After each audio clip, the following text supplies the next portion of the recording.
Betrayal doesn't always arrive with shouting. Sometimes it comes quietly, like the soft scratch of a pen sliding across a wooden table while someone you trust decides your future. That's the moment that keeps replaying in my head. Not the funeral, not the long line of people saying they were sorry, just the pen, and my brother pushing it toward me like we were signing normal paperwork on a random Tuesday morning. My name is Mila Bennett. I am 26 years old. This happened the morning after we buried our parents. The house still smelled faintly like lilies from the funeral. Sweet, but a little rotten underneath. That smell had settled into the curtains and the carpet, like grief refusing to leave. Connor was already sitting at the dining table when I walked in. My older brother had always liked looking prepared. His hair was neat, shirt pressed, posture straight, like he'd been awake for hours organizing things.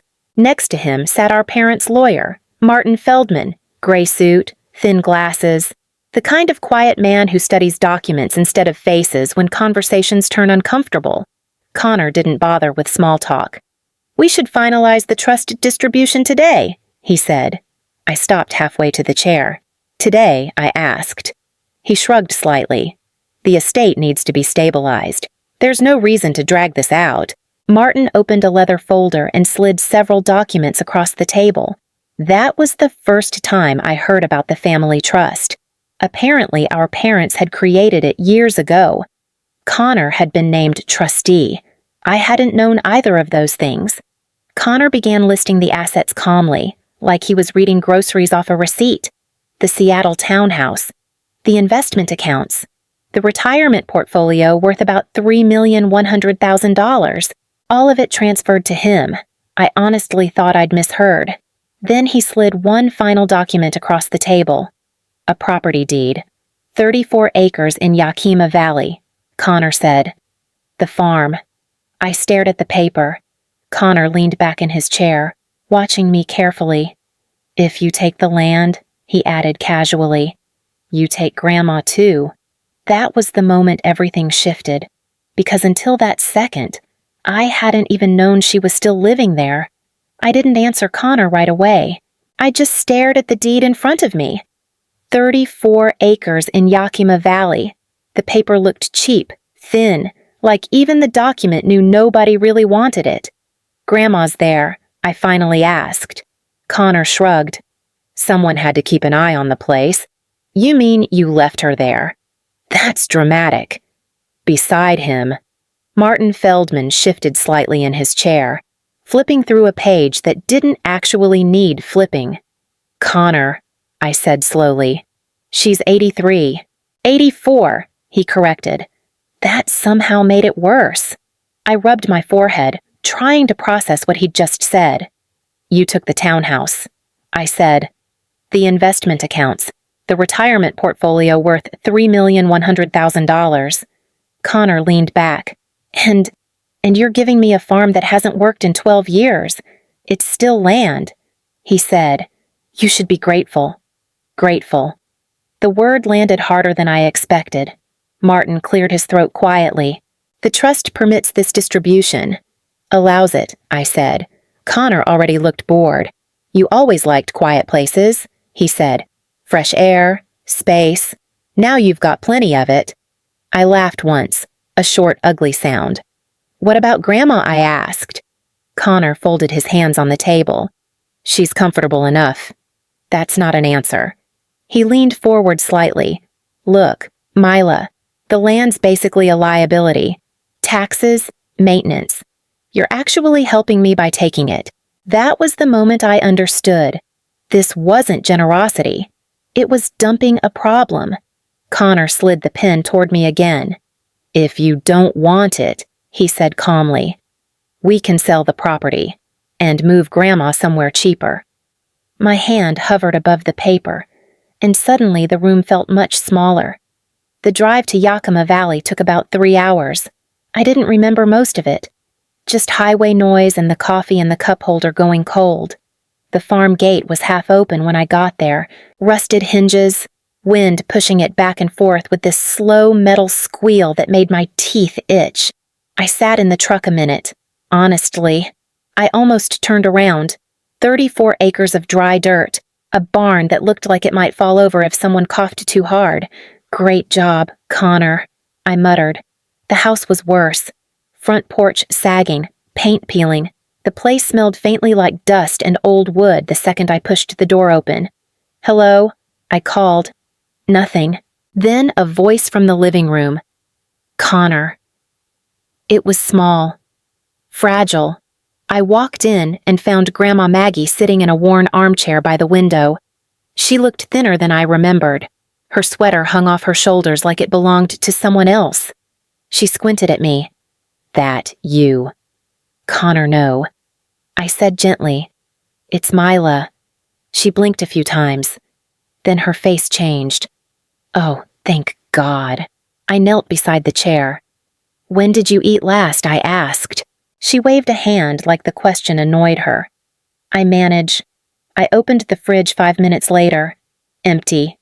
Except for half a jar of mustard and a bottle of flat ginger ale. I swear my chest tightened so fast it hurt. I went back to the living room. "Grandma," I said carefully, "has Connor been out here recently?" She stared at the floor for a second. "Couple months, maybe." "Months."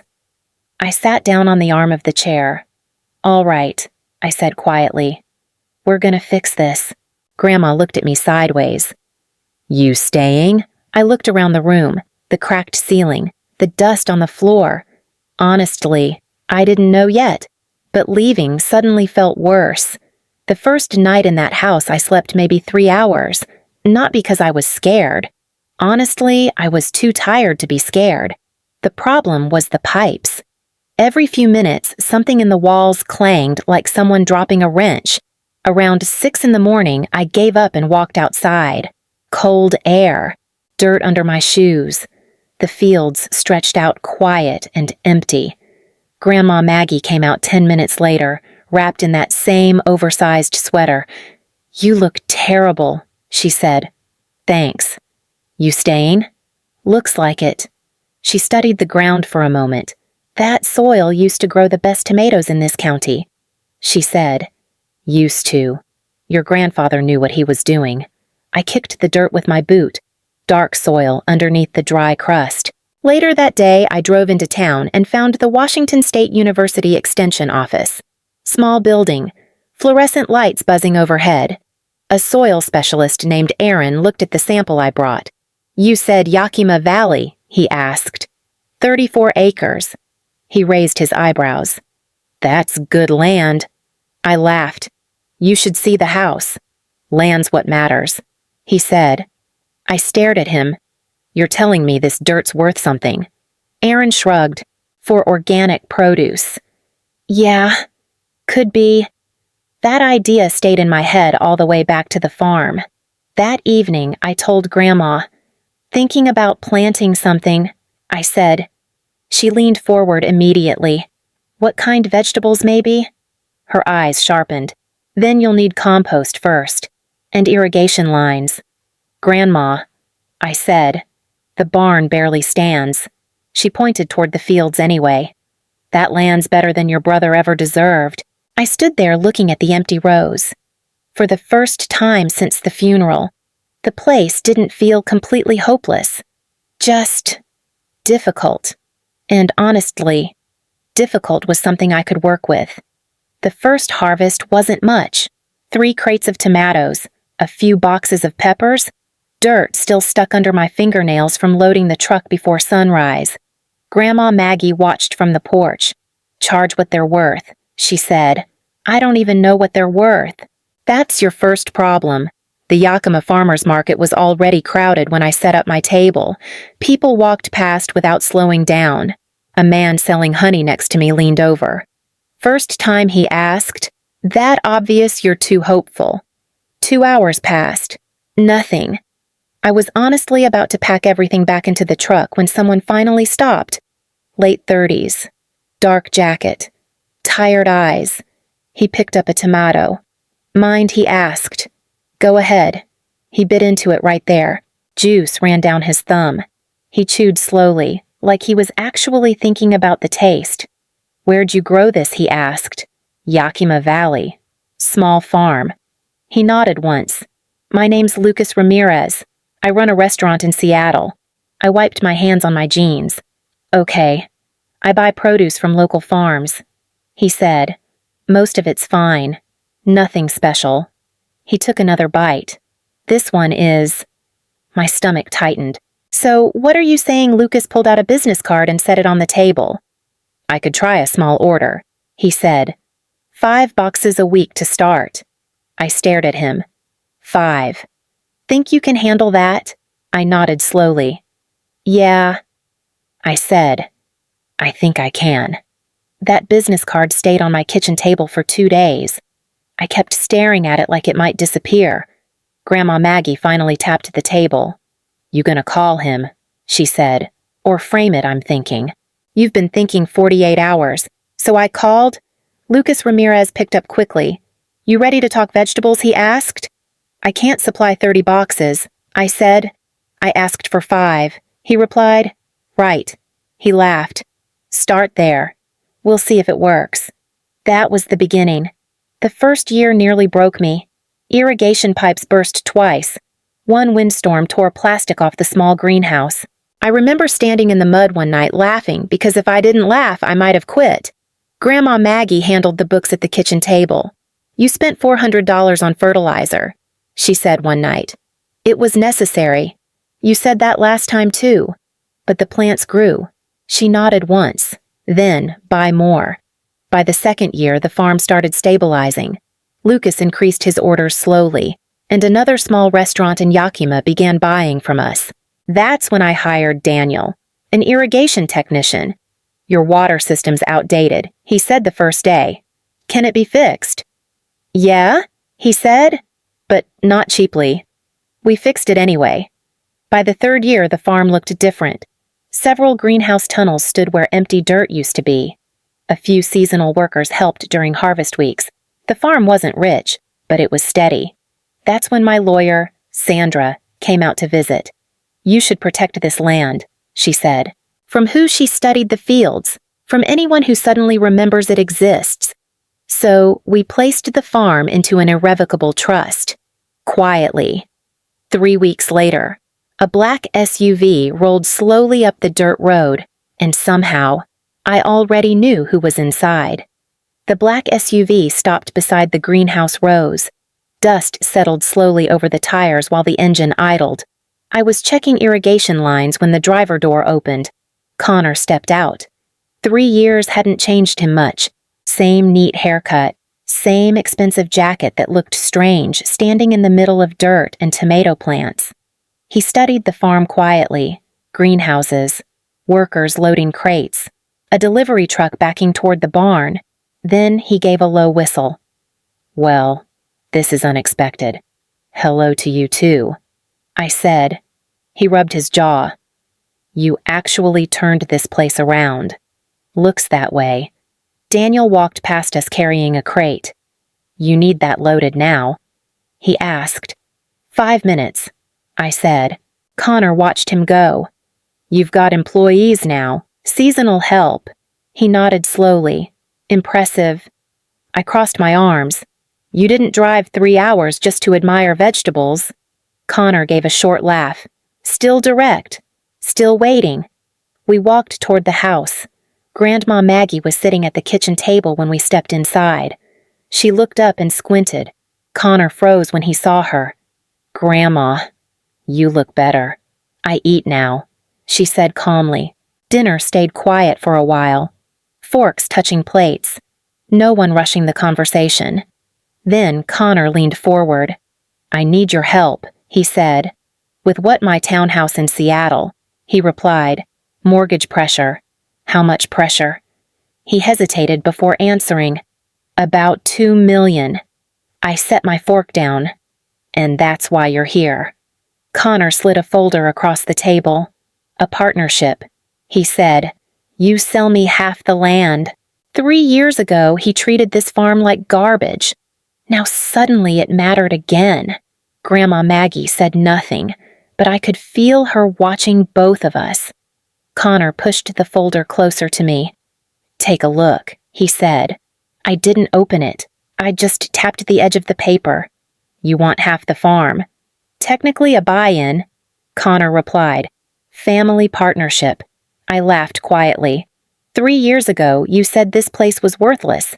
That was before you made it profitable, so now it matters. Connor leaned back in his chair. Let's not pretend emotions belong in this conversation. This is business. $2 million worth of business, I said. He didn't argue. The kitchen clock ticked loudly behind us. Connor finally spoke again. My townhouse in Seattle is under pressure. The bank's getting aggressive. And that's my problem. You're my sister. That didn't matter when you left Grandma out here. Connor exhaled slowly. Look, Mila, I'm offering a fair deal. $2 million for half the land. We expand the farm, bring in investors. I stared at him. You'd turn this place into a spreadsheet. That's how real money works. The room fell quiet. Connor pushed the contract toward me again. All you have to do, he said, is sign. Before I could answer, a chair scraped against the floor. Grandma Maggie stood up slowly. She walked to the table, picked up the contract, and looked at it for a moment. Connor watched her carefully. No one spoke. Then she tore the paper straight down the middle. The sound of the paper tearing felt louder than it should have. Connor stared at the pieces in Grandma Maggie's hands. Grandma, he said slowly, that was a legal document. So was the one you pushed at her 3 years ago. She replied calmly. She dropped the torn pieces onto the table. Connor looked at me. You're really letting her decide this. I leaned back in my chair. She didn't. Then you did. Already did. Connor frowned. What does that mean? I stood up and walked to the counter where my lawyer's folder sat.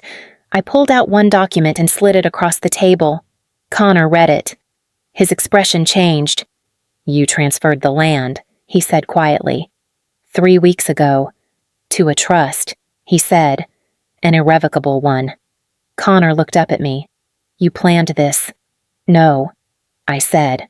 I protected it. He pushed the paper away like it burned his fingers. So the farm can't be sold. Not by me. Not by you. Connor laughed once, without humor. Grandma Maggie crossed her arms. You abandoned this land, she said. She didn't. Connor stood up, grabbed his jacket, and walked out without another word. Connor never came back.